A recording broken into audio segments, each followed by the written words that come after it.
Hey yo, it's Chris O. This is another example of what it used to be done like years ago. Now there is a puddle flange, but see the rise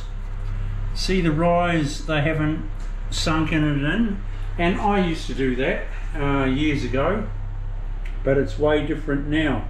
So in this case, water would have been just puddling there because it's got nowhere to go. It can't go uphill and then down the hole, and that's why so many showers leak. That is why I waterproof on top of my screed now. This is going to have a strip drain in the shower, so Reese, my plumber, will be chasing the pipe in. Where that circle is, that's where it comes up.